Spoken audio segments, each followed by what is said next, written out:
అపోస్తలుడైన పౌలుకు మర్మములు బయలుపరిచినాడు.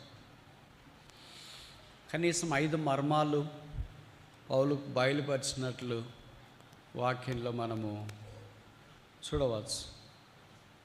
దాంట్లో ఒకటి ఏంటంటే, మనమందరము ఆయన వలె మార్పు చెందినై ఉన్నాం.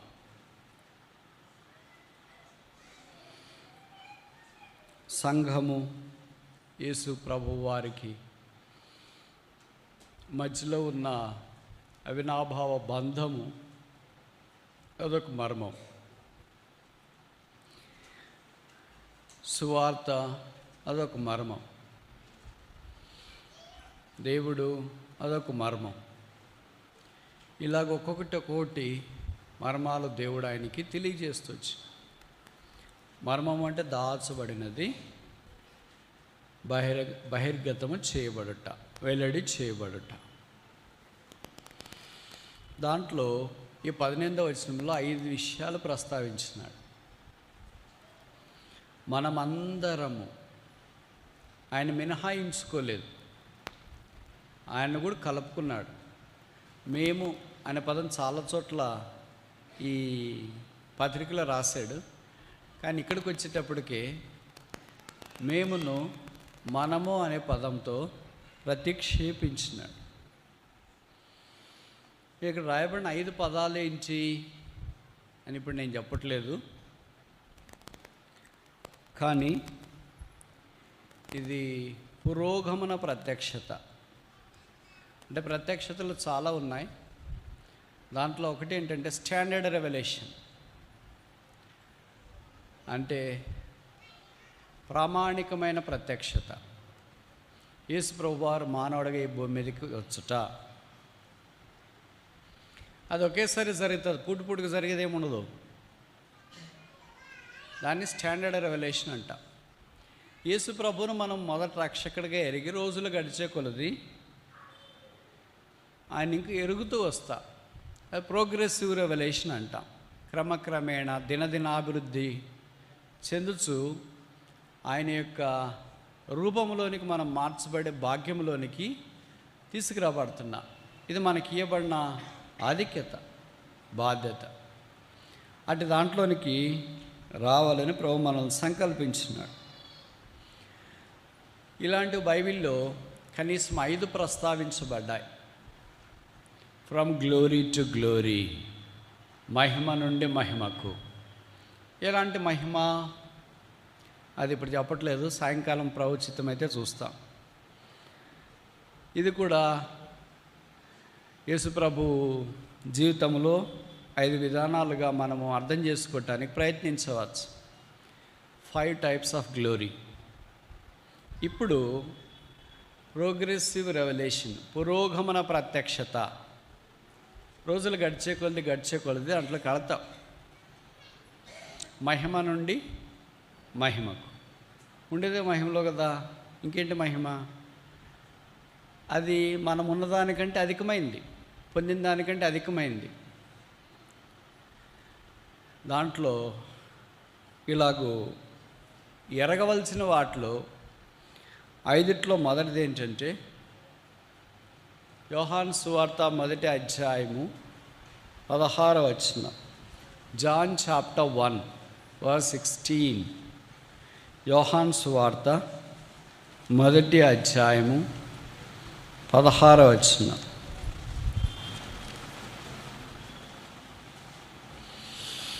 ఆయన పరిపూర్ణతలో నుండి మనమందరము కృప వెంబడి.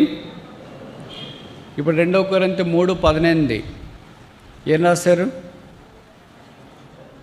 మనమందరం. ఈ మాట మర్చిపోద్దు, మనమందరము.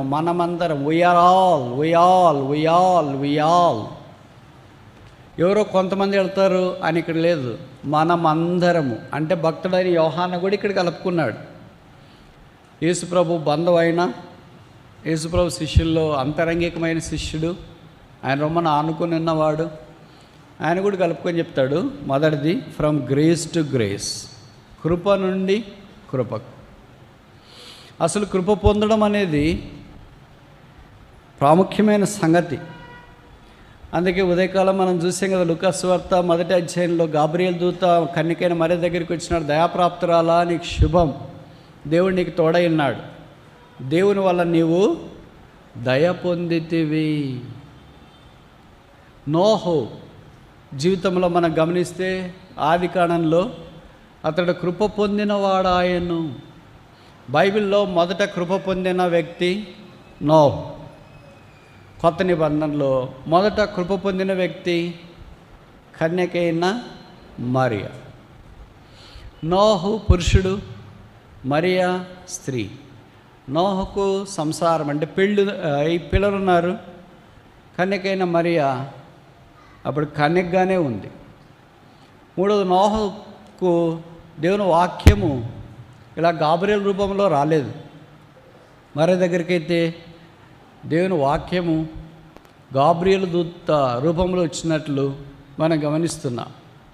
నోహు అయితే కృప పొంది తన కుటుంబాన్నే రక్షించుకున్నాడు. ఈ కన్యకైన మరియ అయితే కృప పొంది రక్షకుని భూమి మీదకి తీసుకొని వచ్చింది. నోహు కృప పొంది ఓడలో 8 మంది మాత్రమే ఉండగలిగినారు. ఈమె కృప పొంది ఓడైన యేసును తన గర్భంలో నుండి బయటికి తీసుకొని వచ్చింది.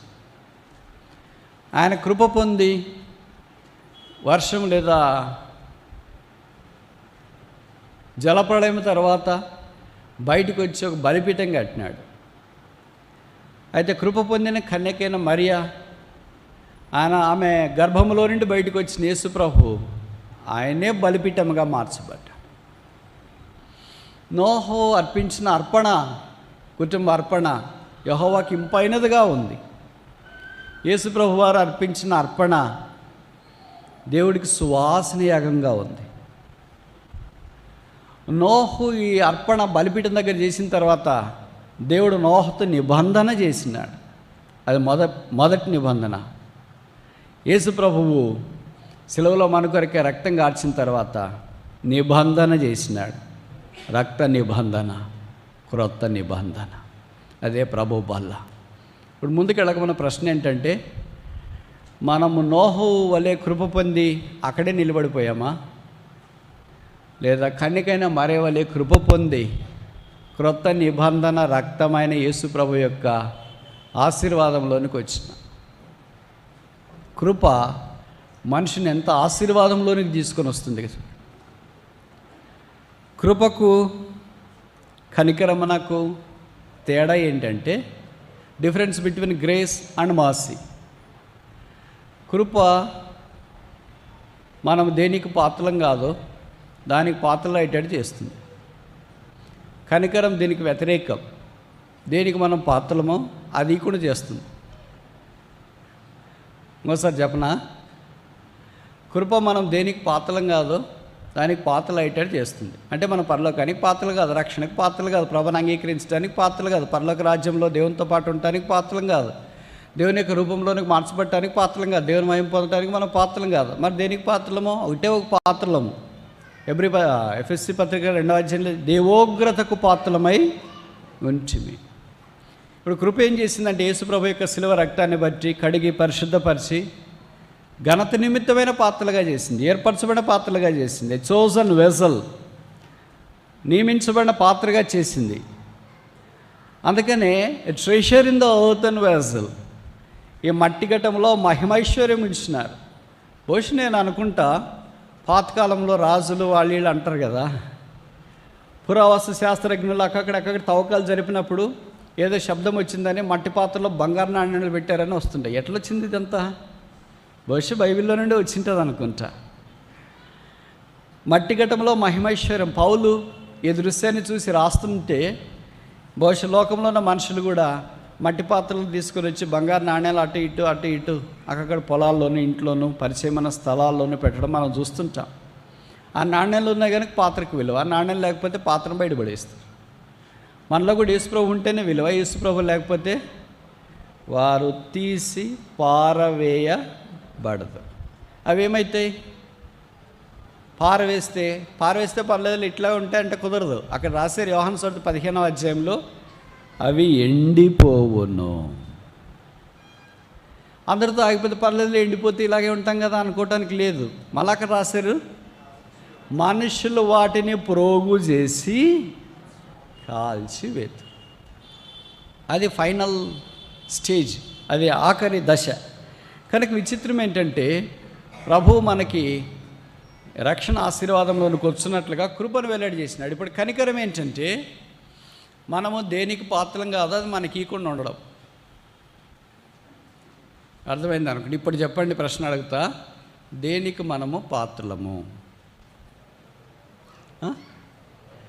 ఒకటన్నా చెప్పండి, మనం దేనికైనా పాత్రలమో కాదు? దేనికి? దేవుని యొక్క శిక్షకు మాత్రం పాత్రలము.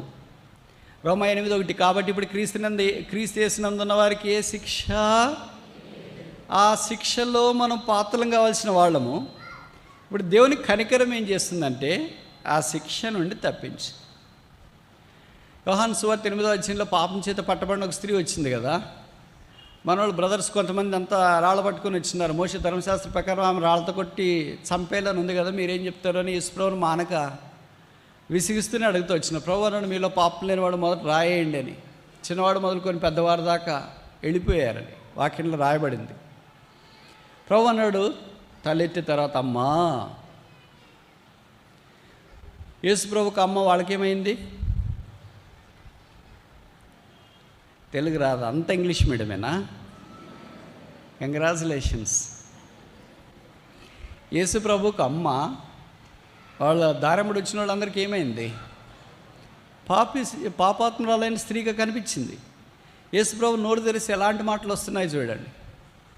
యోహాను సువార్త 4వ సమరయ స్త్రీని కూడా వాళ్ళందరూ ఏమనుకున్నారు, ఈమె స్టోరీనా, మనకి ఏం లేకపోతేనే కింద ప్రజలు అంటాడు, ఈయన స్టోరీనా, మాకు చాలా తెలుసు, మీకు తెలియదులే అంటే వాళ్ళకి ఏదో తెలిసినట్లు మనం ఫీల్ అయిపోయి, ఎందుకో ఆయన గురించి ఆమె గురించి వాళ్ళకి చాలా తెలుసు అంటే మనకేం తెలియదు, మనం ఎందుకులే మాట్లాడమని అనుకుంటారు. ఈ మధ్యలో ఇది ఫ్యాషన్ అయిపోయింది ప్రజలకు అనడం. ఆయన గురించి నీకేం తెలుసు బ్రదర్, నాకు తెలుసు అంటారు. ఏముండదుడా, అది కవరేజీ. ఇవన్నీ వట్టి మాటలు. నీకేంది, నువ్వు దేవుడా తెలుసుకోవటానికి? నీకు అంతే ఎలాగొచ్చింది మరి? ఊరికే షో. నాకు తెలుసు ఆయన గురించి, నీకే తెలుసాయా అంటారు. అబ్బో, ఆయన గురించి వాళ్ళకి తెలుసంటే, ఆవిడ గురించి వాళ్ళకి తెలుసంటే మనకేం తెలియదంటే మనం ఎందుకులే మాట్లాడమని అనుకుంటారు. అంత సీన్ ఏం లేదు. ఒకే ఒక్కడు అందరిని ఎరిగినవాడు. యోహాను సువార్త 4వ చెప్పబడింది అనుకుంటా కదా, యేసు అందరినీ ఒకడికి అంత తెలుసు. ఎవడన్నా మీకు నిన్ను గురించి నాకు అంత తెలుసు అంటే నువ్వేం యేసుప్రభువా? కాదుగా. ఇన్ని అబద్ధాలు, లాల్ లైస్. ఆయన గురించి నాకు అంత తెలుసు అంటే ఏం తెలుసు? నన్ను గురించి నీకేం తెలుసు? నిన్ను గురించి నాకేం తెలుసు? Not even a zero. మన గురించి ఎవరికి తెలియదు. కొంతమంది భార్య భర్తలు పెళ్ళి అయిన తర్వాత ఇలాగే అనుకుంటారు. కొంతకాలం అయిపోయిన తర్వాత భార్య కూడా భర్తను అడగవచ్చు, నన్ను కొద్దిగా నువ్వు అర్థం చేసుకున్నావు.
కనుక మర్సీ, కనికరం ఏం చేస్తుందంటే శిక్షకు పాత్రులైన వారిని శిక్ష లేకుండా చేస్తుంది. ఇప్పుడు ఒక ప్రశ్న అడుగుతాను, నేరుగా సూటికి జవాబు చెప్పాలి. ఇప్పుడు మనం కృప ఒకటే పొంది కనికరం పొందట్లేదా? కృపా కనికరంలో రెండు పొందుతున్నామా? ఓకే, కృప ద్వారా రక్షించబడ్డా. ఇప్పుడు కనికరం ఎందుకు అవసరం మనకు? రక్షణ పొందాం కదా, శిక్ష నుండి తప్పించుకున్నాం కదా. యేసు ప్రభువునందు వానికి ఏ శిక్ష ఏది లేదన్నారు కదా. ఇప్పుడు కనికరం ఎందుకు? మళ్ళీ మనం పాడుతూనే ఉంటాం కదా, కృప కనికరములా మా దేవ కృతజ్ఞతలు అర్పిస్తా అని. ఆయన కనికరం మితిలేనివని వాక్యంలో కూడా ఉంది కదా. దావీదు కుమారుడు నన్ను కాడించమని కేకలేసాడు కదా, హ్యావ్ మర్సీ ఆన్ మీ. ఆయన పేరే మర్సిఫుల్ దేవుడు, కనికరం గల దేవుడు. Is rich in mercy. ఆయన కనికరం అంద ఐశ్వర్యవంతుడు. కనికరం ఎందుకు అవసరం మరి? కనికరము ఒక కృప ఒకటి ఉంటే సరిపోద్దా? కనికరం కూడా కావాలా? ఎందుకు కావాలా?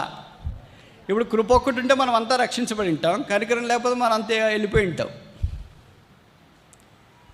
ఇంకోసారి చెప్పనా, కృప ఒకటి ఉంటే మనం రక్షించబడి ఉంటాం, కనికరం లేకపోతే మనం అంతా వెళ్ళిపోయి ఉంటాం. ఎక్కడికైనా అడగొద్దండి. ఈ కనికరం, దేవుని కనికరం ఏం చేస్తుందంటే, మనం రక్షణ పొందిన తర్వాత సాధారణంగా తెలిసి చేసే పొరపాట్లే. ఊరికే మనం ప్రార్థన చేస్తాం, ప్రభువా తెలిసి తెలియక చేసిన పాపాలుంటే క్షమించు ప్రభువా అని. అంత వట్టిదన్నీ తెలిసి చేసేది.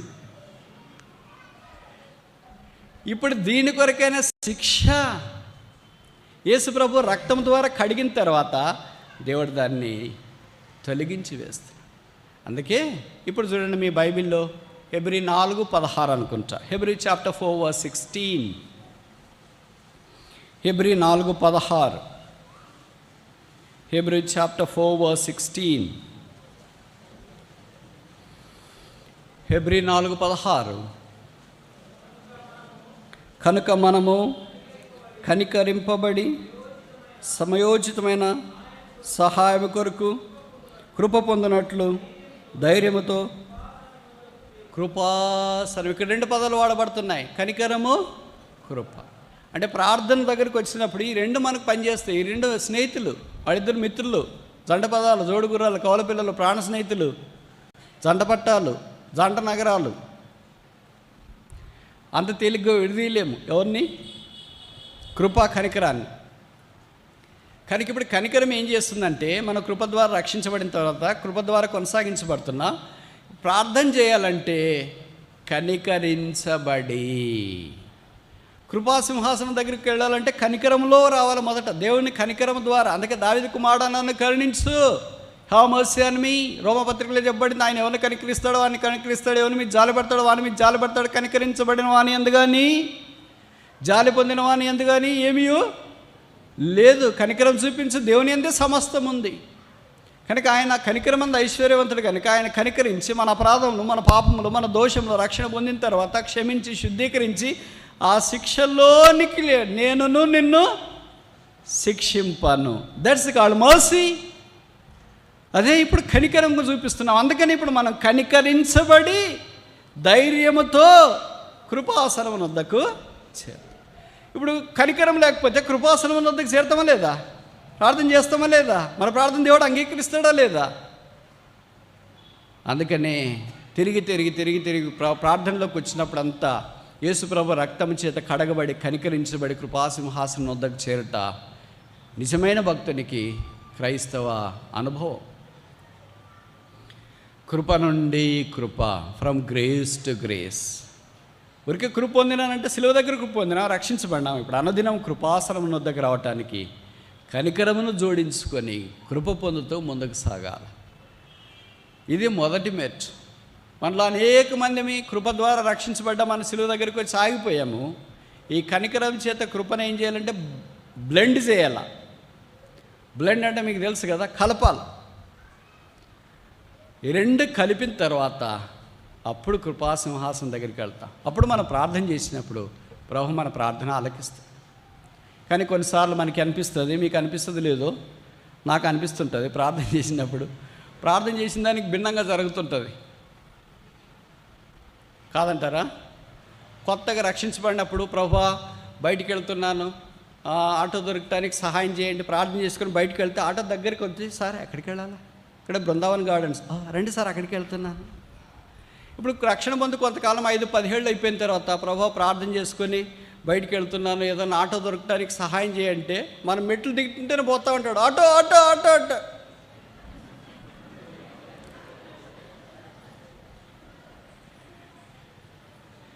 అప్పుడు కొత్తగా రక్షణ పొందినప్పుడు ప్రభువా అక్కడ పోవటానికి ఎవరు లేరు, మందిని దగ్గరికి ఎవరైనా డ్రాప్ ఇస్తే మంచిది, ఎవరైనా బండి వచ్చేటట్టు చేయంటే మనకు తెలిసిన బ్రదర్ ఎవరో వచ్చి దగ్గర, బ్రదర్ ప్రైజ్ లార్డ్ బ్రదర్, ఎక్కడికి బయలుదేరు మంత్రి? నేను కూడా వెళ్తున్నా, రండి బ్రదర్ అండి. ఇప్పుడు రక్షణ పొంది కొంతకాలం ప్రభుత్వం సాగిపోయేటప్పుడు మనం ప్రార్థన చేస్తే, ప్రభా ఎవరైనా అక్కడ నన్ను డ్రాప్ చేయడానికి సహాయం చేయంటే మనకు తెలిసిన వాడు ఎదురు వస్తుంటాడు. ఏం బ్రదర్ అంటే, ఇప్పుడే మందిర్ నుండి వస్తున్నాను బ్రదర్. అన్నీ భిన్నంగా కనిపిస్తాయి. ఆశ్చర్యము. మీకు అనిపించట్లేదు ఎప్పుడు అలాగా? అనిపిస్తుందా లేదా? కొత్తలో రక్షణ మంది ప్రభుత్వం బాగా సాగిపోయేటప్పుడు ఏదైనా జ్వరం వచ్చినా జలం వచ్చినా ప్రార్థన చేస్తే దెబ్బకి తగ్గిపోయేది. ఇప్పుడు ప్రార్థన చేస్తే ఎక్కువైతుంది కాదా? మన ప్రార్థన మీద మనకే అనుమానం వస్తుంది. కొంతమంది నన్ను అడుగుతుంటారు, బ్రదర్ ప్రార్థన చేయండి అని. నేను లోపల అనుకుంటున్నా, బయటికి చెప్పని ఎవరేమనుకోవద్దండి.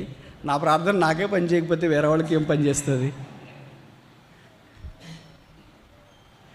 ఇంతకుముందు ఎవరైనా మన దగ్గర పోట్లాడటానికి ఇరుగు పొరుగు వచ్చేవాళ్ళు అనుకో, పక్కన వాళ్ళు వీళ్ళు, మనం రక్షించబడిన కొంతకాలం బాగా ప్రభుత్వం సాగేటప్పుడు, ప్రభా పలానా వాళ్ళు ఇట్లా పోట్లాడికి వచ్చినారు, మీకు తెలుసు కదా ప్రభా, వారికి రాత్రి నిద్ర పట్టుకుని చేయి ప్రభా, వారిని నెరుగునట్లు చేయి ప్రభా అని మనం ప్రార్థన చేస్తే, నిజంగా వాళ్ళు ఉదయం వచ్చి, బ్రదర్ మీతో రాత్రంతా మేము నిన్నంతా పోట్లాడినాము, మాకు రాత్రి నిద్ర పట్టలేదు, మమ్మల్ని క్షమించండి, మేము కూడా ప్రభువుని నమ్ముకుంటామా అని చెప్పేవాళ్ళు.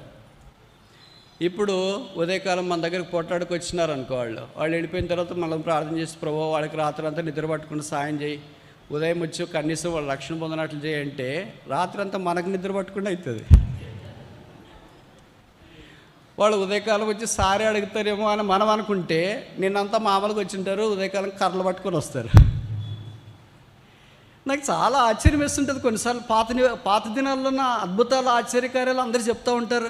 ఇలాగ జరిగింది, అలాగ జరిగింది, మేము డబ్బులు కావాలని వెళితే వాళ్ళు మీకు ఎంత కావాలో తీసుకోండి అని చెప్పి పంపించినారని. ఇప్పుడు 2 చేతులు పట్టుకున్నా కూడా చేయి తోసేసి బయటికి వెళ్ళేవాళ్ళు మనం కనిపిస్తూ ఉంటాం. అప్పట్లోనే ఇలాగ జరిగింది, ఇప్పట్లోనే ఇలాగ జరుగుతుంది. అప్పుడు ప్రార్థన చేస్తే రోగాలు పోయి, ఇప్పుడు ప్రార్థన చేస్తే డబల్ అయిపోతుంది ఏంటి? రావట్లేదా? అప్పుడు విశ్వాసంతో మాత్రలు వేసుకోకపోయినా కంట్రోల్లో ఉండేది. ఇప్పుడు విశ్వాసంతో షుగర్ మాత్ర వేసుకునే ప్రతిసారి ప్రార్థన చేసినా షుగర్ పైకి పోయింది. కొంతమందికి ఎంత వచ్చిందంటే నోట్ల మాదిరి 200 నుండి 500 దాకా.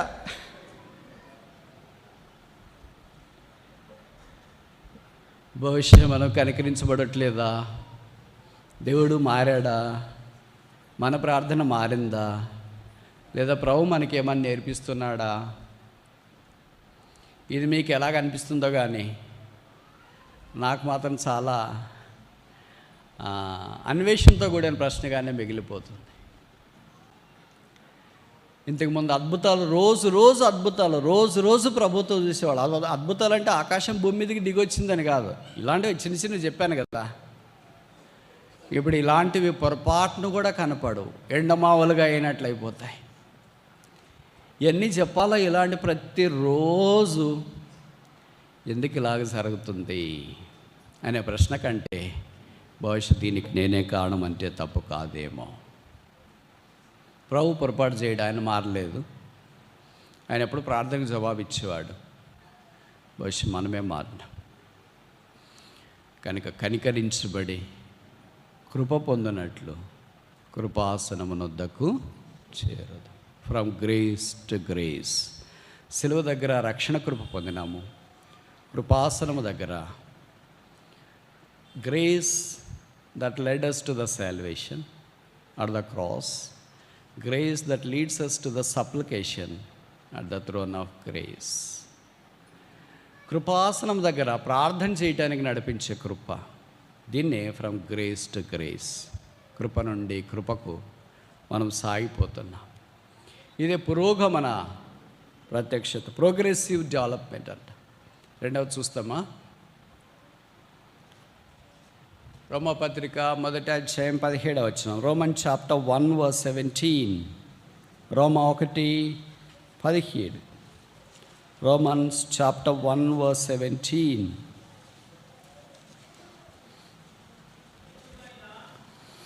ఎందుకనినా నీతిమంతుడు విశ్వాసమూలముగా జీవించినని వ్రాయబడిన ప్రకారము విశ్వాసమూలముగా అంతకంతకు విశ్వాసం కలుగునట్లు దేవుని నీతి దాని యందు బయలుపరచబడినది. మనకి తెలుగులో అంత సరిగా ఇది అర్థం చేసుకోవడం కష్టం అనిపించినా, విశ్వాసమూలముగా అంతకంతకు విశ్వాసం కలుగునట్లు, ఫ్రమ్ ఫెయిత్ టు ఫెయిత్, విశ్వాసము నుండి విశ్వాసము కలుగునట్లు, విశ్వాసము నుండి విశ్వాసము కలుగునట్లు, విశ్వాసము నుండి విశ్వాసము కలుగునట్లు, విశ్వాసము నుండి విశ్వాసము కలుగునట్లు, విశ్వాసము నుండి విశ్వాసము కలుగునట్లు, విశ్వాసము నుండి విశ్వాసము కలుగునట్లు, విశ్వాసము నుండి అధిక విశ్వాసంలోనికి. రక్షణ పొందినప్పుడు విశ్వాసం వేరే, రోజులు గడిచే కొద్ది విశ్వాసం వేరే. రక్షణ పొందినప్పుడు యేసు ప్రభువారు దేవుడైన హృదయమందు విశ్వసించి నోటితో ఒప్పుకుంటే రక్షణ పొందుతారు. ఇప్పుడు ఇంకా ఎక్కువైన విశ్వాసం దేవుడు మన ఇద్దరిని కోరుతున్నాడు. అందుకనే వాక్యంలో రాయబడింది కదా, విశ్వాసమును బట్టి. ఎబ్రీ పత్రిక 11వ అధ్యాయంలో మనం చూస్తాం, వారు సింహపు నోళ్లను మూయించిరి. విశ్వాసమును బట్టి దేవునికి గొప్ప కార్యాలు వారు చేస్తూ వచ్చిన. బహుశా విశ్వాసం అనేది మనలో కొరబడిన అంశం అంటే తప్పు కాదేమో.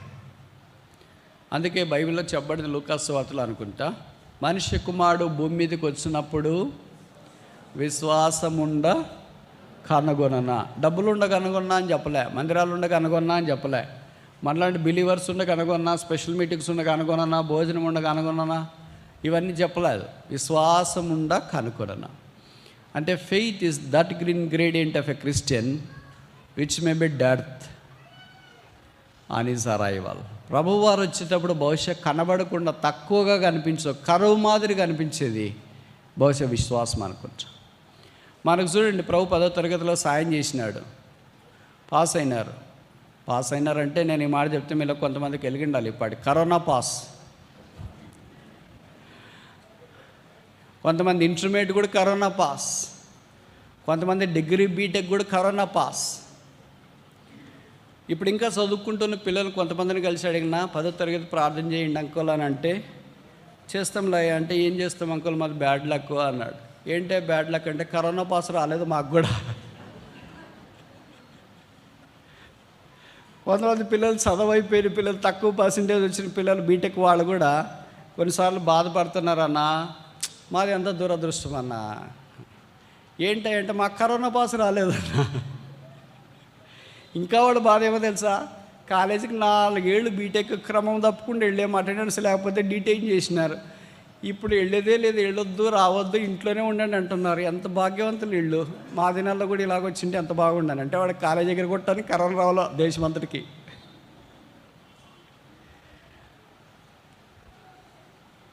మనం తక్కువ చదువుతున్నప్పుడు విశ్వాసం ఒక రకంగా ఉంటుంది. పోను ఎక్కువ చదువుతున్నప్పుడు ఎవరని చెప్పారనుకో, 10th క్లాస్లో పాస్ కావడానికి దేవుడు సాయం చేసేది కదా, ఇంటర్మీడియట్లో ఎందుకు చేయడంటే, అది వేరులే తక్కువ సిలబస్. ఇప్పుడు ఇంత సిలబస్ ఉంది. ఇంటర్మీడియట్లో దేవుడు సాయం చేస్తాడు కదా, నీట్లో ఎందుకు సాయం చేయడు అంటే, ఇంటర్మీడియట్ ఇక్కడ చదివేది, నీట్ అంటే దేశంలోన ఎగ్జామ్ ఎక్కడైతుంది.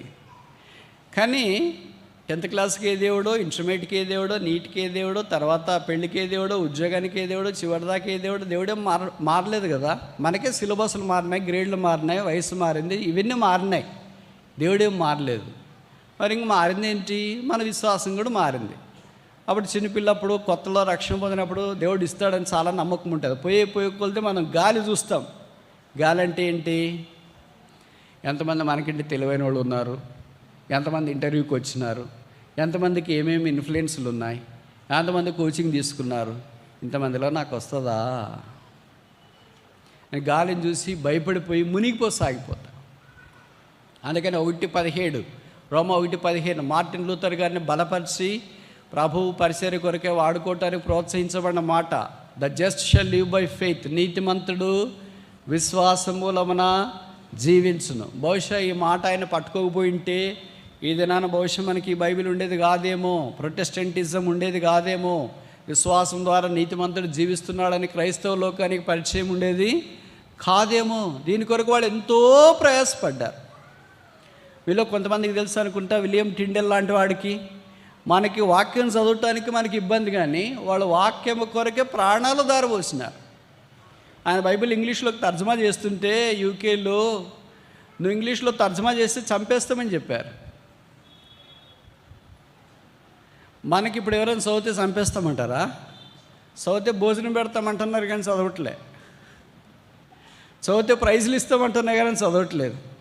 మీకు తెలుసో తెలీదో, మార్టిన్ లూథర్ గారు ఆయన దేవుని యొక్క వాక్యమి రోమా 1:17 ద్వారా పట్టబడక మునుపు ఆయన కేథలిక్, వాళ్ళు ఏ పాపం చేసినా పోప దగ్గరికి వెళ్ళి చెవులో చెప్పేవాళ్ళు, నేను పలానా పాపం చేసింది. పిల్లలు వచ్చి మనకు చెవులో చెప్తుంటారు కదా మమ్మీ నాన్నకు.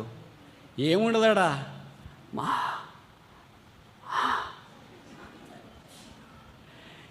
ఇంకా మీరు ఏదో ఉందేమో అన్నట్లుగా ఫీలింగ్ పెట్టాలి, లేకపోతే మళ్ళీ వాడు క్లాస్ బీక్తాడు.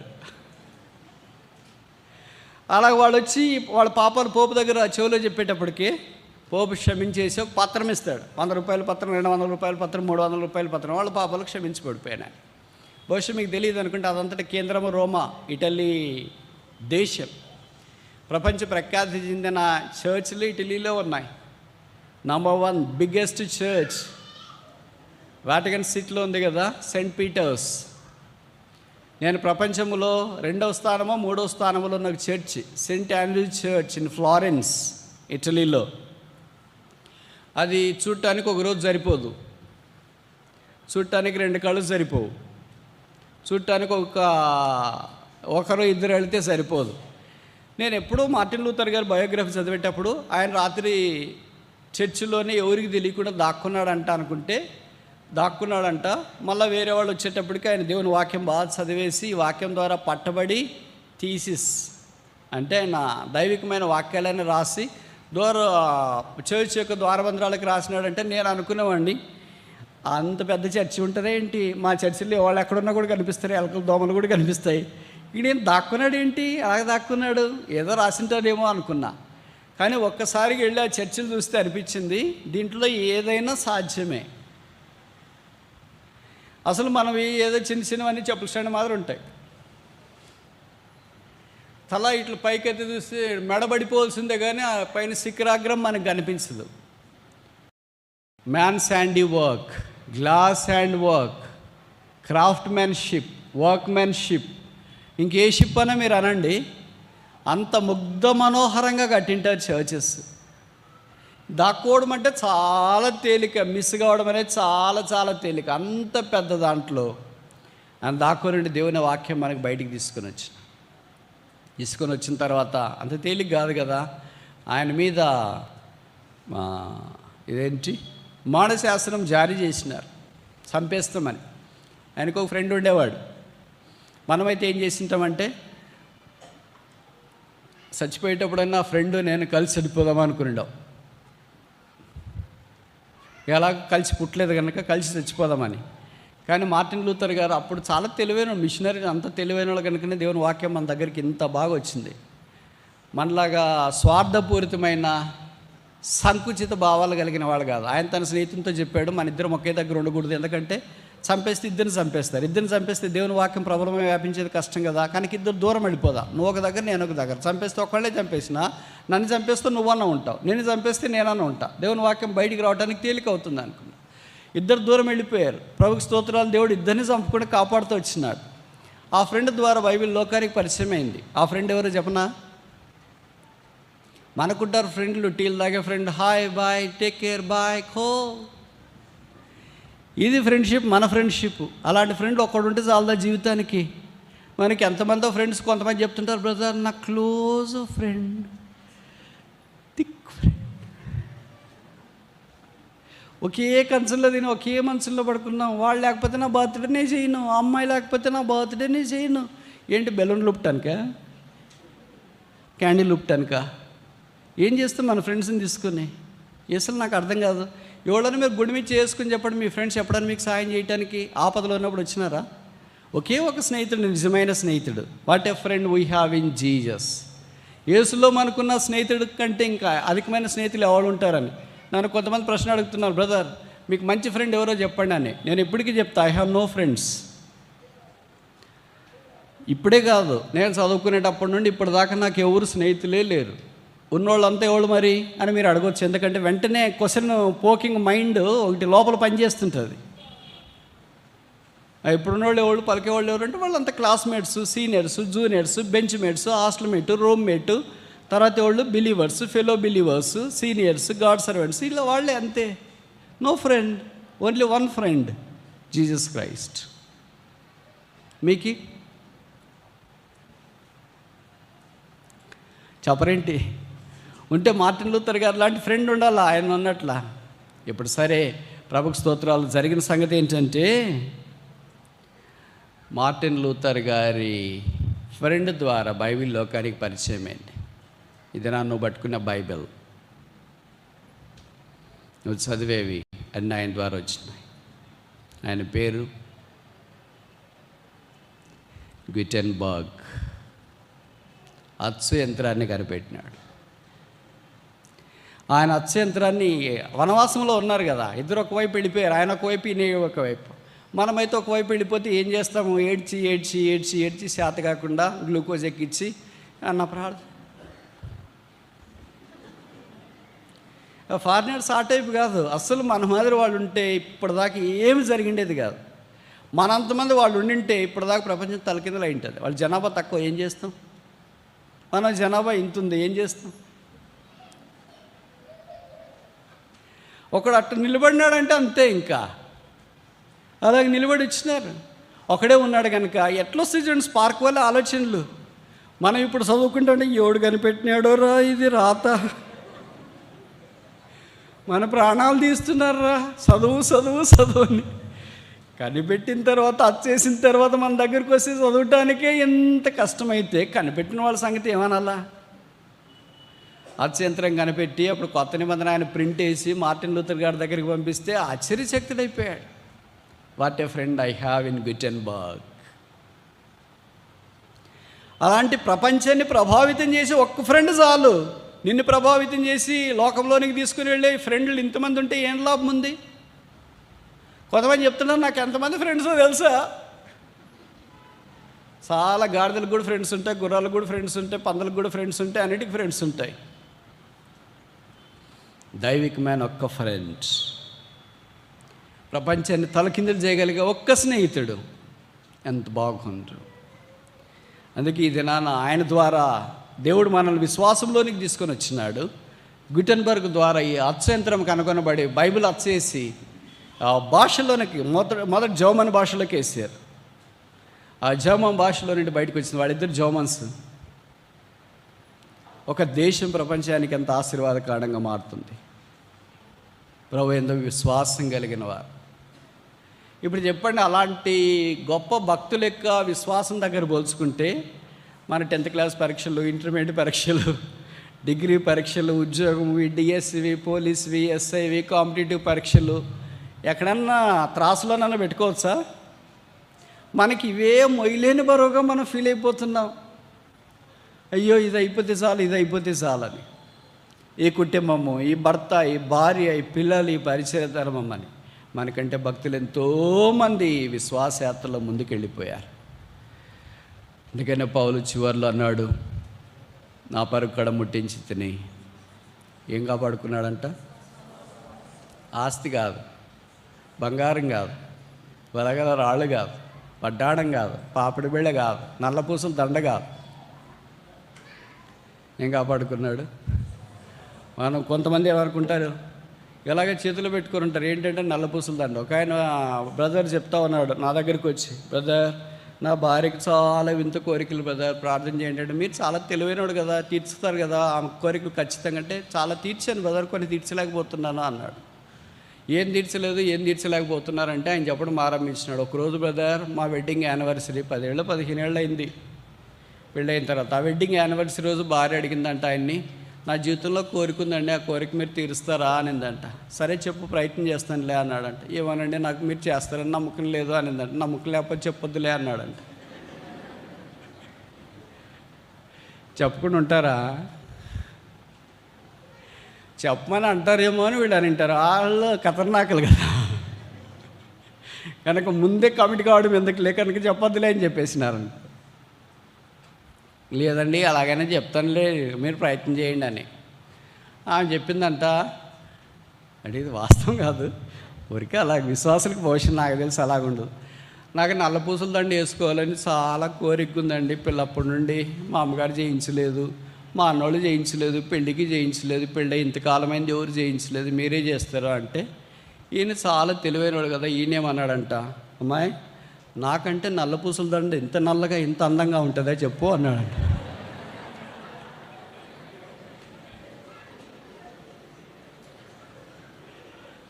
నాకంటే నల్ల పూసల దండ అంత అందంగా ఉంది అమ్మాయి, అంత నల్లగా ఉందా? ఇంత నల్లపైన బొడిని పెట్టుకొని 6 అడుగుల నల్లపూస దండ పెట్టుకొని ఊరికి జారడి నల్లపూస దండ కావాలంటే ఏంటి అమ్మాయి అంటే, అమ్మాయి ఫ్లాట్ అయిపోయిందండి. అయ్యో ఈ నల్లపూసల దండ,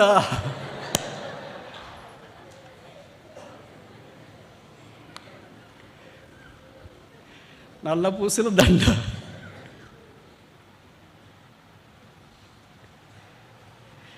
జీవితంలో మనుషులు రకరకాలుగా ఉంటారు, విశ్వాసులే, కానీ వాళ్ళకి భౌతికమైన కొన్ని ఆశలు భవిష్యత్తు అలాగుండవచ్చు. కానీ మాట నేర్పడుతనం కలిగిన వాళ్ళు భవిష్యత్తులాగా తప్పించుకొని బయటపడటానికి అవకాశం ఉంటుందేమో. ఇప్పుడు విశ్వాస విషయంలో ప్రభు కొరకు సాగిపోయే దాంట్లో మనం ముందుకెళ్ళాలని కోరబడుతున్నాం. మూడవది చూస్తామా? మత్తయి సువార్త 5వ అధ్యాయము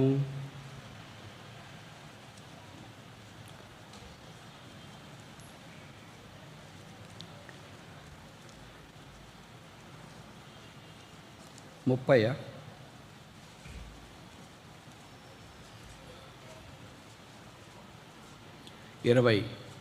Matthew chapter 5 verse 20. మత్తయి 5:20. శాస్త్రుల నీతి కంచెను పరిసయ్యుల నీతి కంచెను మీ నీతి అధికము కాని యెడల మీరు పరలోక రాజ్యంలో ప్రవేశింపనేరని మీతో చెప్పుచున్నాను. కనుక మూడవది ఏంటంటే ఫ్రమ్ రైచియస్నెస్ టు రైచియస్నెస్, నీతి నుండి అధికమైన నీతిలోనికి. మొదటిదేంటి చెప్పండి అమ్మా. నిద్రపోద్దండి, కొద్దిసేపు మళ్ళీ వదిలేస్తారు, మీటింగ్ అయిపోద్ది. మొదటిదేంటి? ఫ్రమ్ గ్రేస్ టు గ్రేస్, కృప నుండి కృప. రెండవది ఏంటి? ఫెయిత్ టు ఫెయిత్, విశ్వాసము నుండి విశ్వాసం. మూడవది ఏంటి? ఫ్రమ్ రైచియస్నెస్ టు రైచియస్నెస్, నీతి నుండి అధికమైన నీతి. మన నీతి యేసు ప్రభువుకు వలపట్ట మురికి పేలికలతో సమానం. కానీ దేవుడు యేసుక్రీస్తు ప్రభువును ఆయన నీతిగా మనకు బయలుపరిచినాడు. అందుకే కొరింథీయులకు రాస్తూ పౌలే మొదటి పత్రిక ఆఖరి వచనాల్లో అన్నాడు, Christ is the redemption, Christ is the sanctification, wisdom and righteousness. క్రీస్తే జ్ఞానము, పరిశుద్ధత, విమోచన, నీతియు ఆయన. కనుక యేసుక్రీస్తు ప్రభువారు మన నీతి వస్త్రాలు ధరింపజేసినాడు. ఆయన ద్వారా నీతి మనం పొందినాం. ఆయన వలన, ఆయనను బట్టి మనం ఇప్పుడు నీతిమంతులుగా తీర్చబడ్డాం. ఇప్పుడు ఎవరైనా మనము బైబిల్లో మాట వాడితే మనకి ఎలాగుంటుంది? వెటకారంగా అనిపిస్తుంది కదా, అనిపిస్తుందో లేదు? ఎవరైనా బ్రదర్ బయటికి పోతున్నాడు అనుకోండి, పరిశుద్ధుడా ఇటు రండి అన్నాం అనుకో, ఏమంటాడు? అంత వెటకారమా మీకు? నీతిమంతుడా ఇటు రండి అన్న, మరి అంత వెటకారమా? భక్తులారా ఇటు రండి, వెటకారం. ఎందుకంటే మనకు తెలిసిపోద్ది మనకు అంత లేదు అని. కానీ మరి బైబిల్లో రాశారు, మన నీతిమంతులమని రాశారు, భక్తులమని రాశారు. ఒక పాట కూడా ఉంది కదా, భక్తులారా స్మరించదు. ఆ పాట పాడుతున్నాడు, మీకేం అనిపించట్లేదా? అనిపిస్తుందా లేదా? అంటే మీరు జ్ఞానోదయంతో పాడట్లేదు అంతే. జ్ఞానోదయంతో పాడితే ఖచ్చితంగా ఆపేస్తారు అక్కడ. భక్తులారా స్మరించదు అనే దగ్గర ఆపేస్తారు. మనం ఎవరు రోమపత్రిక 5వ అధ్యాయంలో చూస్తే వీఆర్ అన్గాడ్లీ, భక్తిహీనులము. అదే అన్నా మనకి ఇష్టం ఉండదు. ఎవడని ఇప్పుడు మనం అన్నారు భక్తిహీనుడా ఇటు రా అంటే, ఏంటి అట కనిపిస్తున్నాను? పోనీ భక్తుడా ఇటు రా అన్నాడు అనుకో, ఏంటి అట కనిపిస్తున్నాను? మరి భక్తిహీనుడు కాదు, భక్తుడు కాదు, మరి ఏమైండల్లా? నీతిమంతుడా ఇటు రండి అంటే అది ఎటకారంగా అనిపిస్తుంది. దుర్నీతిమంతుడా ఇటు రా అంటే అది కూడా ఎటకారంగా అనిపిస్తుంది. జ్ఞాని ఇటు రా అంటే జ్ఞానా నేను? పోనీ ఫూల్ అన్నాం అనుకో, ఫూల్ ఇటు రా అంటే నేను అజ్ఞానినా, నేను ఫూలా అంటే మనకు అర్థమైపోయింది పూర్తిగా మన దశ. మన ఫూలు కాదు, వైజ్ కాదు, రైచియస్ కాదు, అన్రైచియస్ కాదు. మనకేంటంటే మధ్యలో దశ. అటు కాదు ఇటు కాదులే, అట్లా ఉన్నాం కానీ అంత నీతిమంతులు కాదు, అంత దుర్నీతిమంతులం కాదు, అంత భక్తులం కాదు, అంత భక్తిహీనులం కాదు, అంత మంచోళ్ళు కాదు, అంత చెడ్డోళ్ళు కాదు. మధ్యలో 50% బ్రదర్ సెకండ్ క్లాస్ వేసుకో. ప్రభు దగ్గర సెకండ్ క్లాస్ ఏమి ఉండదు. మన నీతి శాస్త్రుల పరిశీలన నీతి కంటే అధికం కావాలి. వారి నీతి చాలా నిష్టగలది. యేసు ప్రభువే మన నీతి. ఆయనకి వెలుపట నీతికి ఏమీ లేదు. సమయం అయిపోవచ్చింది. 4వ చూస్తాము. 84వ కీర్తన 7వ వచనం. Psalm 84:7.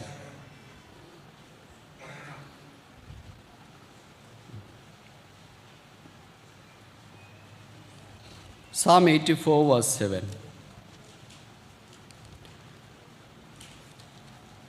84వ కీర్తన 7వ వచనం. Psalm 84:7. వారు నానాటికి బలాభివృద్ధి నొందొచ్చు, ప్రయాణం చేయదు. చాలు. నేను ఇందాక చెప్పాను కదా, కొన్ని పదాలు తెలుగు మనకు అర్థం కావు, మనం తెలుగు మీడియం అయినా. ఎందుకంటే కొంతమంది అంటారు నీకు ఏ భాష వచ్చాడని నాకు తెలుగు వచ్చు అంటాడు. తెలుగు వచ్చు అన్నప్పుడు బైబిల్ చదువుకోమని చెప్తే వాళ్ళకి నిజంగా అర్థం కాదు.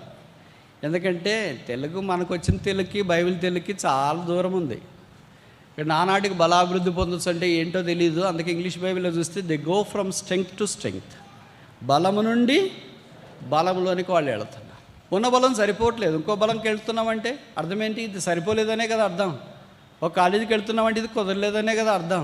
ఇంకో ఉద్యోగానికి వెళ్తున్నామంటే ఇది కాలేదనే కదా అర్థం. కనుక they go from strength to strength. బలము నుండి బలములోనికి వాళ్ళు ప్రవేశిస్తున్నారు. ఎవరు వాళ్ళు? ఇక్కడ వారు వారు వారు వారు వారు అనే మాటలు 84వ కీర్తనలో రాయబడుతూ వచ్చినాయి. వారు వారు వారు. ఎవరు వారు? 4వ వచనం. నీ మందిరమునందు, అక్కడ వారు అనేది ఆరంభించబడింది. ఇంకా దానికి వారు నిత్య స్తుతించదురు, వారు బాకాలో ఇలబడదురు, వారు నానాటికి వారిలో ప్రతి వాడు వారు వారు వారు. ఎవరు? దేవుని మందిరావడంలో ఉండేవాళ్ళు. అంటే అర్థం ఏంటి? ఇల్లు మానేసి, కాలేజీలు మానేసి, పనులు మానేసి, సేవలు మానేసి, వ్యాపారం మానేసి మందిరంలో ఉండాలని కాదు దీని అర్థం. దేవుడే మనల్ని మందిరంగా చేసేది. ఇంకోసారి చెప్పనా? 1 కొరింథీ 3:16 అనుకుంటా కదా. Know ye not that you are the temple of God. మీరు దేవుని ఆలయమై ఉన్నారని, దేవుని ఆత్మ మీలో నివసించున్నాడని మీరు ఎరగరా. ఒక బైబిల్ పండితుడిని, ఒక క్రైస్తవేతరుడు ఇలా ప్రశ్నలు అడిగినాడంట. What is difference between the Christian faith and other faiths అని. క్రైస్తవ విశ్వాసానికి, క్రైస్తవేమో కానీ ఇతర విశ్వాసానికి తేడా ఏంటి? ఆ బైబిల్ పండితుడు ఆలస్యం చేయకుండా ఇలాగ చెప్పాడంట. The fundamental hallmark rudimentary difference between Christian faith and other faith is this. In the other faith people go to the temple, but in a Christian faith people carry the temple with them. ఇంకోసారి చెప్పనా? క్రైస్తవేతర విశ్వాసంలో ప్రజలు దేవాలయానికి వెళ్తారు, క్రైస్తవ్యంలో వారే దేవాలయాన్ని మోసుకొని పోతారు. ఇదే పాత నిబంధనలో ఉంది. వారు ప్రత్యక్ష గుడారాన్ని మోసుకుని పోయారు. ఇప్పుడు కొత్త నిబంధనలోకి వచ్చిన తర్వాత మీరు దేవుని ఆలయం అయి ఉన్నారు, దేవుని ఆత్మ మీలో నివసించున్నాడని మీరు ఎరగరంటే అర్థం ఏంటి? నాలో every believers heart is a temple of God and he carries that temple wear ever he goes. ఆయన ఎక్కడికి వెళ్ళినా ఆ దైవ సాన్నిధ్యాన్ని తోడుకొని వెళ్తూ ఉన్నాడు. ఆ దైవ సాన్నిధ్యం ద్వారా దేవుని యొక్క స్పర్శలో ఆ వ్యక్తి ఉండటానికి అవకాశం ఉంది. చాలాసార్లు మనం దేవుని స్పృహకు దూరంగా ఉంటాం. ఆ దశకు అంటే దేవుడు మనం దర్శిస్తున్నాడు, టచ్ చేస్తున్నాడు అనే దశ మనం దాటిపోతే అది చాలా అపాయం. మనకు తెలుసు కదా, ఇప్పుడు పిల్లలు మన దగ్గర ఉన్నప్పుడు, మన ఇంట్లో పిల్లలు భర్త భార్య ఉన్నప్పుడు వాళ్ళు చెయ్యి కాలు మనకు తగిలితే అనిపిస్తుంది ఇది కొడుకు లేకపోతే కూతురు వీళ్ళెవాళ్ళు అని, మన ఇంట్లో వాళ్ళ పిల్లలే అని మనం అనిపిస్తుంది. ఆ టచ్, ఆ స్పృహ, ఆ స్పర్శ మనం దాటిపోయే పరిస్థితి వచ్చింది అనుకోండి, చాలా అపాయం. అంటే కొంతమందికి వాక్యం ఎంత చెప్పినా వాళ్ళకి ఏం పని చేయదు అని అర్థం, వాళ్ళ స్పృహ ఉండదు అని అర్థం. దేవుడు నాతో మాట్లాడుతున్నాడని వాళ్ళు గ్రహించడం లేదు. ఇది ఎవరికో వాళ్ళకి భలే వాక్యం చెప్పాడు, వీళ్ళకి బలి చెప్పాడు, వాళ్ళకి బలి చెప్పాడు. నీ సంగతి ఏంటి మరి? నాకు ఏ వాక్యం పని చేయదు, నాకు ఏ వాక్యం పని చేయదంటే అర్థం ఏంటి? నువ్వు ఆ దశ దాటిపోయావు. ఈ వాక్యం నా కొరకే నువ్వు ఎప్పుడైతే తీసుకోగలుగుతున్నావో అప్పుడు ఆ వాక్యం యొక్క అనుభవం మనలో కార్యసిద్ధి కలిగించడానికి అవకాశం ఉంటుంది. అప్పుడు మనం బలం పొందుతాం. నీ వలన బలమునుందో మనుషులు ధన్యులు. Blessed are they that are strengthened by thee. దేవుని వల్ల బలం ఎలాగొస్తుంది? మనకి వాక్యంలో చాలా విషయాలు చెప్పబడినాయి కదా. యోహాను రాసిన మొదటి పత్రిక అనుకుంటే 2వ అధ్యాయం, యవనస్తులారా మీరు బలవంతులు, దేవుని వాక్యము మీలో నిలిచి ఉన్నది. కనుక దేవుని వాక్యం నిలిచిన వాళ్ళు ఎవరు? బలవంతులు. వారి కొరకే ఈ బలం సిద్ధపరుస్తున్నాడు. బలం ఏం చేస్తుంది? బలహీనతను అణగద్రొక్కుతుంది.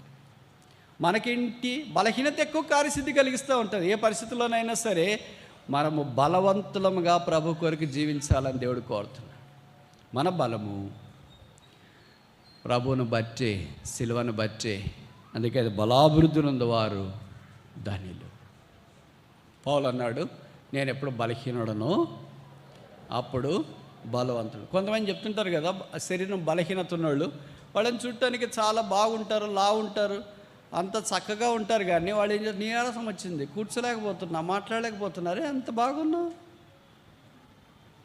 చూస్తుంటే అంత ఎత్తునో, అంత లావునో, అంత స్తంభం మాదిరి కనిపిస్తున్నావు ఏంటి? శరీరం ఆకారం అలాగుంది, బట్ లోపల నీరసం వచ్చింది. ఇప్పుడు కరోనా వచ్చిపోయిన పేషెంట్లను అడగండి, వాళ్ళు చెప్తారు దీని సంగతి. బాగా కనిపిస్తూనే ఉంటారు. ఏమన్నా అంటే, అరే ఇప్పటిదాకా బాగానే మాట్లాడినావు, పోస్ట్ కరోనా ఎఫెక్ట్ బ్రదర్. మాట్లాడుతూనే ఉంటారు, నవ్వుతూనే ఉంటారు, కొద్దిసేపు అయిపోయిన వెంటనే చేత కాకుండా అయిపోద్దంట. మరి ఎందుకు అలాగ జరుగుతుంది? ముఖ్యంగా 50 ఏళ్ళు దాటిన వాళ్ళకి రకరకాల స్త్రీల ప్రాబ్లమ్స్ స్త్రీలకు వచ్చినాయి, పురుషుల ప్రాబ్లమ్స్ పురుషులకు వచ్చినాయి. అదేం వచ్చి 15 రోజులు, 21 రోజు, 24 రోజులు ఉండి ఏదో క్వారంటైన్లో అటు ఇటు పెట్టేసిన తర్వాత ఎండిపోయింది. కానీ ఇప్పుడంతా దాని ఎఫెక్ట్ పడుతూనే ఉంటుంది. ఎంత తిన్నా ఎక్కడ పోతుందో తెలియట్లేదంట. ఇంతకుముందు ఇంత తింటేనే కడుపు ఉబ్బరం వచ్చేది బ్రదర్ అన్నాడు. ఇప్పుడు ఈయన భౌతికంగా ఇన్ని రకాలు ఉన్నప్పుడు ఆత్మీయమైన విషయంలో కూడా దేవుని యొక్క వాక్యం ద్వారా మనం బలపరచబడాలని దేవుని ఏర్పాటు. అందుకే దేవుడి వాక్యమును మన కొరకు పంపించి, వాక్యం మనల్ని బలపరిచే వాక్యం. 5వ దాకా చూస్తామా? ఇందాక చదివాం కదా, 2 కొరింథీ 3:18, 2 Corinthians chapter 3 verse 18, 2 Corinthians chapter 3 verse 18.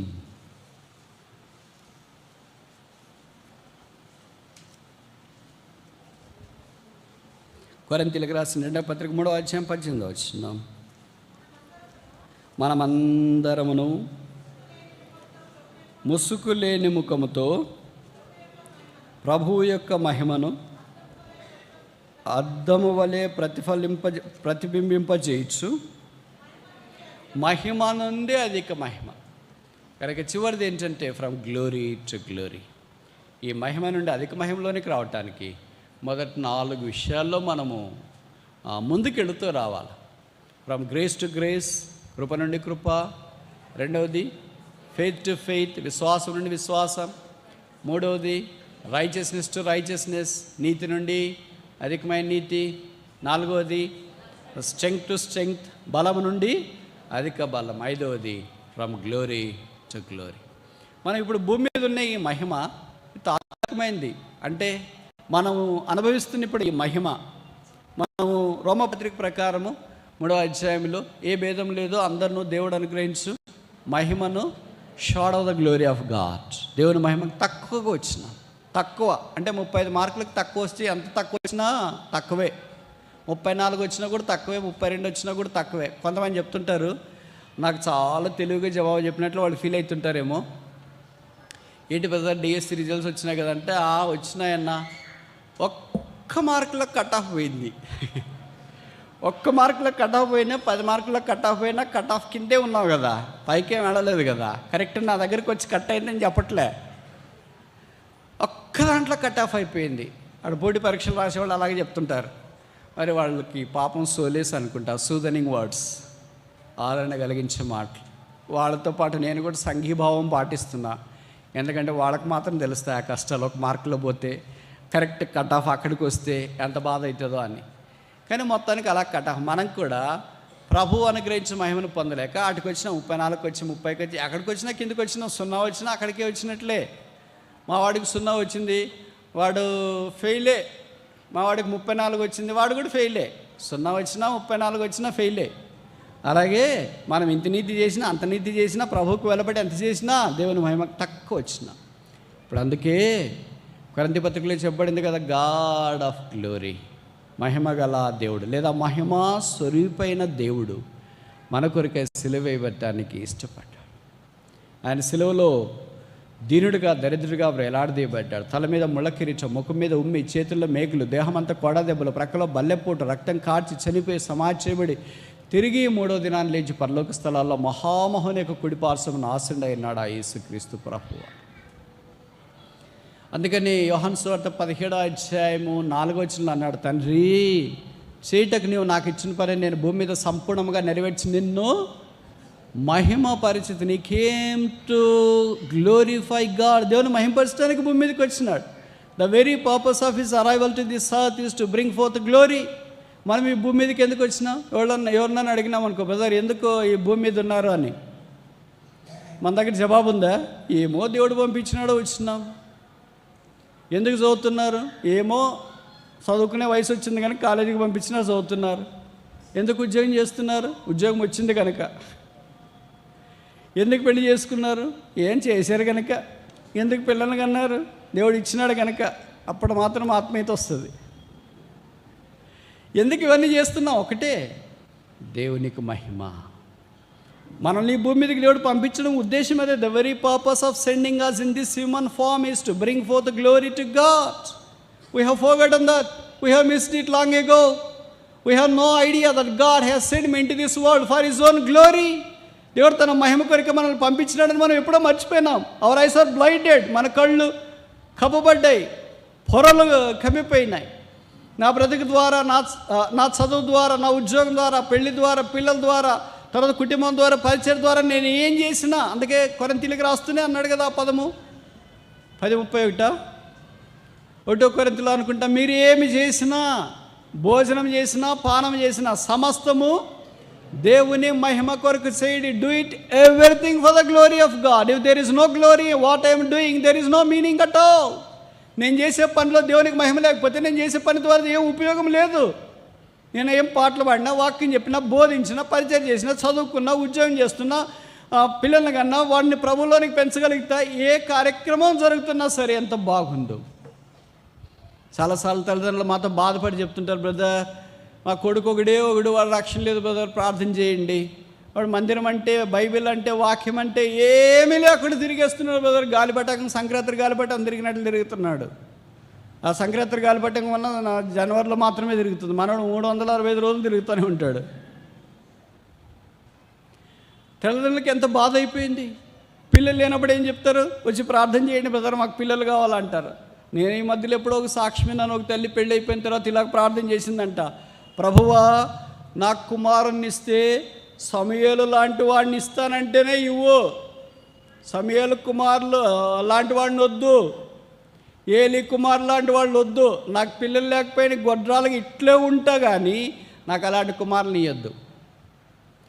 అదే తల్లి ప్రార్థన చేసిందంట, కుమారుడు కాకుండా కూతుర్ని ఇస్తే ఎట్లా అంటే, కూతుర్ని ఇవ్వాలని అనుకుంటే నాకు రూతు లాంటి అమ్మాయి అయినా, ఎస్తేర్ లాంటి అమ్మాయి అయినా, హెప్సిబా లాంటి అమ్మాయి అయినా, దోర్కా లాంటి అమ్మాయి అయినా, లుదియా లాంటి అమ్మాయి అయినా, షారా లాంటి అమ్మాయి అయినా, చివరికి నా అలాంటిదైనా పర్వాలేదు ఇవ్వు.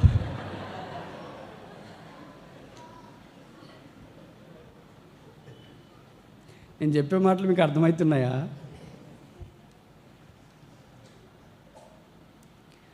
మనం కొత్తకు పెళ్ళైన వాళ్ళు ఇలా ప్రార్థన చేసుకుంటారండి, ప్రభువా మాకు దాంపత్య జీవితం ఇచ్చినారు, మా దాంపత్య జీవితాన్ని ఆశీర్వదించు, మా కొడుకునిస్తే వాడు దావీదు వలె ఉండనట్లు చెయ్యి, మా కొడుకునిస్తే వాడు పౌలు వలె ఉండనట్లు చెయ్యి, అలాంటి కొడుకైతే నీవు సంక్రాంతి గాలిపట్టం మాదిరి తిరిగేవాడైతే వద్దులే ప్రభువా. ఒకవేళ మా కూతుర్నిస్తే అన్నా వలే ప్రార్థన చేసే కూతురు నీవు ప్రభువా, దీనా వలే వీధులు తిరిగే కూతురు వద్దులే ప్రభువా అని వాళ్ళని ప్రార్థన చేస్తారా? ఏదో ఒకటి బ్రదర్ దేవుడు ఇచ్చా, ఏదో ఒకటి అని ఆ రోజు అన్నావు కదా. అదే ప్రార్థన దగ్గరికి వచ్చినప్పుడు ఏదో ఒకటి బ్రదర్, ఎవరైతే ఏముంది బ్రదర్, ఈ నింద భరించలేకపోతున్నాం బ్రదర్, పిల్లలు లేరు, పిల్లలు లేరు, పిల్లలు లేరు, పిల్లలు లేరు. నాకేం అట్లా అనిపించట్లేదు, కానీ మా అత్తగారు వాళ్ళ సూటిపోటు మాటలు భరించలేకపోతున్నాం. వాళ్ళకి మాత్రమే ఆ బాధ తెలుస్తుంది. నిజంగా being a barren women is the most painful thing for a women's life. స్త్రీ జీవితంలో చాలా కఠోరమైన గాయం చేసే సందర్భం ఏదైనా ఉందంటే పెళ్ళైన తర్వాత తల్లిగా కాకపోవడమే. It's most painful thing. వాళ్ళకి మాత్రమే బాధ తెలుస్తుంది. అయితే పెళ్ళై పిల్లలు కన్నా వాళ్ళ బాధ కూడా వెళ్ళి ఒకసారి వాళ్ళని అడగని చెప్తారు. ఏమక్క మీకు 4 పిల్లలు ఉన్నారు, 5 మంది పిల్లలు ఉన్నారు, 6 మంది, దేవుడు ఎందుకు ఇచ్చినాడు అని ఇప్పుడు బాధపడుతున్నాను. నేను కూడా నీ మాదిరి ఉంటే ఎంత బాగుండాను. ఇప్పుడు అందరూ అటుకే తెల్లవారింది. పెళ్ళై పిల్లలు కాని వాళ్ళు అక్కడికే తెల్లవారారు.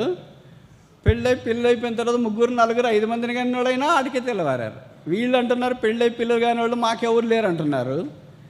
పెళ్ళై పిల్లలైన తర్వాత 3, 4, 5 మంది పిల్లలు ఉన్నారు. వాళ్ళు కూడా వాళ్ళ తల్లిదండ్రులు కూడా అంటున్నారు మాకెవరు లేరు. ఎవరున్నారు, మా బాధ మాకు తప్పదు, ఏం పిచ్చకల వల్ల ఇద్దరే వండుకొని తింటున్నాము, ఎవరు చూస్తారు మాకు. Same language, no difference. కనుక దైవికమైన విధానంలో మహిమ రావటానికి ప్రభువా నాకు పిల్లల్ని ఇస్తే అలాంటి వాళ్ళు. అలాగే సిస్టర్స్ కూడా పెళ్ళి మాకు ఇస్తే ప్రభు అబ్రహాము లాంటి విశ్వాసం కలిగిన వాడిని నీవు ప్రభువా. ఇలాగ ఎప్పుడైనా ప్రార్థన చేస్తారా? దావీదులాగా దేవుడు అంటే భయపడేవాడిని నీవు ప్రభువా. యోసేపులాగా దేవుడు తోడైండేవాడిని నీవు ప్రభువా. మనం ఎలాగ ప్రార్థన చేస్తాము ప్రభువా? అబ్షాలోము వలె ఎత్తుకుండు. కొంతమంది సిస్టర్స్ నా దగ్గరికి వచ్చి చెప్తున్నారు, వాళ్ళ నాన్నగారు అమ్మగారు, బ్రదర్ మా అమ్మాయి ప్రపోజల్ కొరకు ప్రార్థన చేయండి అంటే, అక్క ఏమైనా కండిషన్స్ ఉన్నాయంటే ఎత్తుకుండాలంటే బ్రదర్. నేను అంటూనే ఉంటా అప్పటికి, ఎందుకక్క అబ్షాలోముని తీసుకొని ఏం చేస్తారు అని.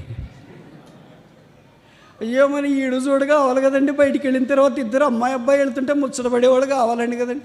బయట ముచ్చటపడతా ఉండి లోపలికి వచ్చి పోట్లాడుకుంటూ ఉన్నారు కదా. అంటే ఎత్తుకున్న వాళ్ళని చేసుకోవద్దండి నేను చెప్పట్లేదు బ్రదర్స్. ఎత్తుకున్న వాళ్ళు మీరు బాధపడొద్దండి, మీకు చాలా కాంపిటీషన్ ఉంది. ఆ విచిత్రం ఏంటంటే దైవికమైన లక్షణాల కొరకు మనం ప్రార్థన చేయము, భౌతికమైన లక్షణాల కొరకు ప్రార్థన చేస్తాం. దైవికమైన లక్షణాలు కలిగిన అమ్మాయి కావాలని ప్రార్థన చేసేవాళ్ళు. బ్రదర్స్ కూడా అలాగుంటే ఎంత బాగుండు ప్రభువా. రిబ్కా లాంటి అమ్మాయి నాకు దొరికితే ఎంత బాగుండు అని ప్రార్థన చేస్తే మేలుగా. రూతు లాంటిది దొరికితే ఎంత బాగుండు, ఎస్తేర్ లాంటిది దొరికితే ఎంత బాగుండు. అలాగ ప్రార్థన చేయట్లేదుగా. మనమేం ప్రార్థన ప్రభువా ఐఫై దీనా మాదిరి బయటికి. అసలు చూస్తూనే ఉన్నా బ్రదర్ మీకంటే సిస్టర్ చాలా పాషే. మరి ఏమనుకున్నా హైదరాబాదు, ఏమనుకున్నవారు అమెరికా, ఏమనుకున్నవారు పెద్ద సిటీలో నుండి వచ్చినారు. మొదట చాలా బాగుంటుంది గర్వంగా చెప్పుకోవటం, నాకు అసలు మా వైఫ్ ఎవరో తెలుసా.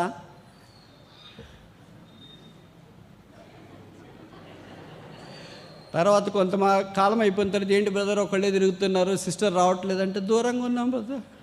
ప్రార్థించి హైదరాబాద్ దూరమైందా, అమెరికా దూరమైందా, యూకే దూరమైందా, ఆస్ట్రేలియా దూరమైందా, what happen? Today many believers who are got married are living a separated life.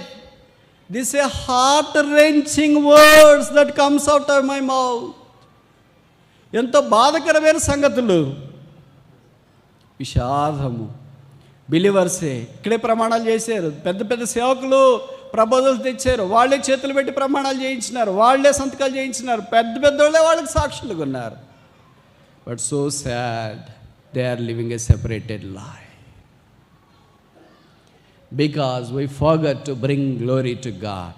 వివాహం ద్వారా దేవునికి మహిమ, చదువు ద్వారా దేవునికి మహిమ, ఉద్యోగం ద్వారా దేవునికి మహిమ, పరిచయం ద్వారా దేవునికి మహిమ, ప్రార్థన ద్వారా దేవునికి మహిమ, ఆరాధన ద్వారా దేవునికి మహిమ.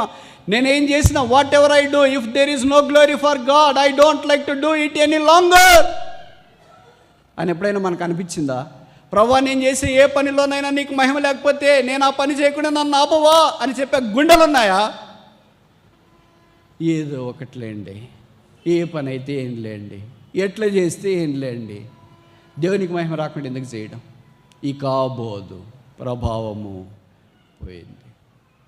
సాయంకాలం తిరిగి ప్రభు మనం దర్శిస్తున్నాడు. ఒకవేళ మీరు మీ స్థలాలకు వెళ్తున్నారేమో, ఒకటే బాగా గుర్తుపెట్టుకోండి, యేసు ప్రభు యొక్క మహిమను అద్దం వలె భూమి మీద ప్రతిబింబింపజేయచ్చు. భూమి మీద మాత్రమే, పరలోకానికి వెళ్ళిన తర్వాత ప్రతిబింబం అవసరం లేదు. అక్కడ ఆయన మహిమను మనం నేరుగా చూస్తాం. There is no reflection, there should not be any mirror image for us, no xerox is needed, no photocopy is needed, no carbon copying is required, because we are going to behold him face to face.